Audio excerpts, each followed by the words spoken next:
Hello, class. For warm up today, because we're moving into series, I'd like for you to try to, sorry, it says after you're done. There's something else here. So after you're done reading this, then actually do it.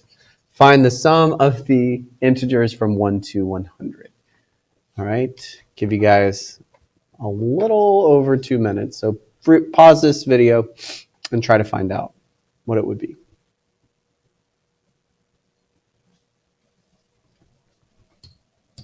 All right, so there is a trick to this. I want you to think of each number and list them out. So 1, 2, 3, 4. It's a little too much to do all of that, but let's go all the way to the end. And let's put 95, 96, 97, 98, 99, 100. All right, let's say we collapse these on one another. So we put 96 here, 97 here, 98 here, 99 here, and 100 here. What is the addition of these two? Just those two. It's 101. What's the addition of these two? It's 101. What's the addition of these two? Again, it is 101. So how many 101s do I need to add together to get this sum? Well, it's going to match up half of them. So we're only going to have 50 sums that we have to find. So if you know what 50 times 101 is, then you have your answer, and it is 5,050. So little trick for you to be able to find the sum of something that's increasing like that. For today, we're talking about series. We talked about this on our Patterns to Find Day, but today we're diving a little bit more in depth with it. We're going to talk again about sigma notation. We're going to talk about the how to find the values of arithmetic and geometric series. So this is a summation. It's got a sigma on it. We talked about this before. You have values down below that you start with, and then you switch back up until you get to the number at the top. This is called the index of summation. Summation. Okay, and I already showed you in the previous lesson, but you can use the math button and summation button, and you can actually find the sum for that. If you have a TI-83, it's a little bit more complicated, and you have to use commas. If you do have an 83, check it out. You can pause this video now whenever, or go back to it whenever you need to, but those are the steps. Let's try it out. See how fast you can get all three of these. Pause the video and try it out on your own.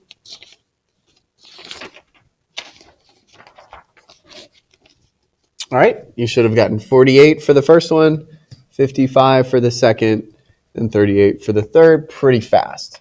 Those are series because we're adding up different values of a defined finite series. Now we're going to write the summation notation going backwards. Unfortunately, your calculator does not have the ability to go backwards, so we need to build it from the ground up. So the first thing you need to do is write what is the sequence equation. Well, if we remember from our sequence notation, or excuse me, our sequence day yesterday, we were able to write this as long as we knew what D was, and in plus C, we were able to figure out what's happening. So for us here, our common difference is 6. And then if we go to the previous term, it looks like that's going to be -9. So we can write our sequence, and that's just what goes out here. Now, what are we going to start with? We're going to always start with 1. And then we have a little bit of a problem because we need to figure out, when does this happen? When are we stopping? What number goes up top? So to do that, we set this equal to 111. Add 9. So 6n equals 120. So n must equal 20. Pretty easy, just solving a two-step equation. All right, over here, this is not arithmetic, this is geometric. So we're going to have to think through how we write the a sub n for that. And that is our first term.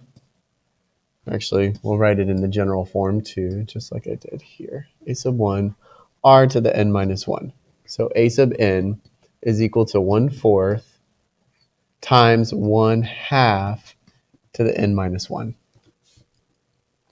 And so we can write that in sigma notation.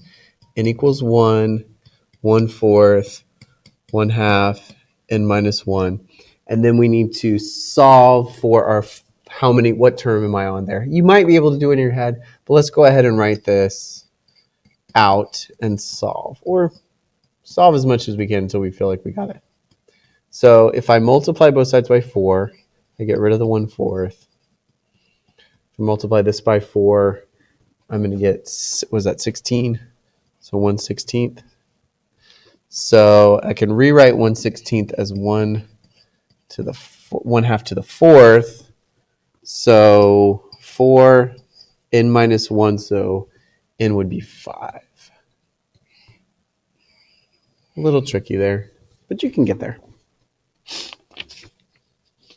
All right. So now let's try to get the sum of a finite arithmetic sequence. This is the pattern that we talked about in our warm-up. So if we're actually asked for a sum, a partial sum, of an arithmetic sequence, we can add the first and the last together, divide that number by 2, and multiply by the number of problems. I think I did it this way, where it was like you have the number, divide that by 2, and then you just figure out what that sum was. This is where it was 101, and then I knew that it was 100 divided by 2, so it ended up being 50 times that. I think that makes a little bit more sense because you can picture putting the numbers on top of one another and figuring out that it would be half the numbers. And if you have an odd amount, guess what? You're going to get something divided by 2. It should still give you a sum.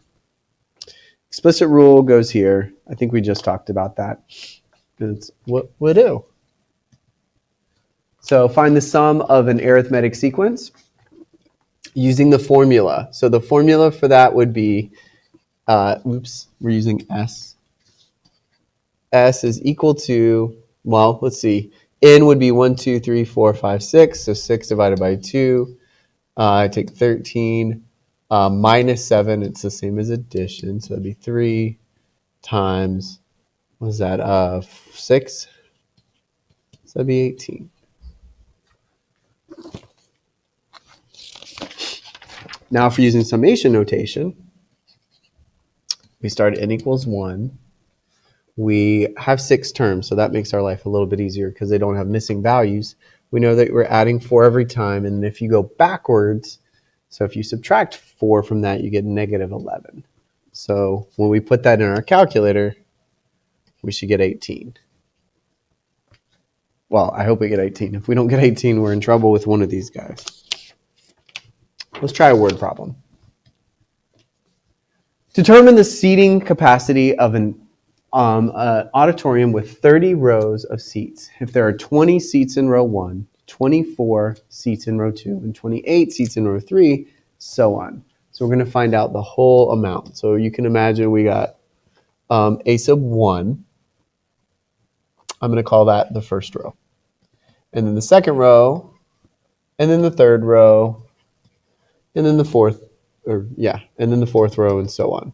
We need to find all the way to the 30th row, because there are 30 rows.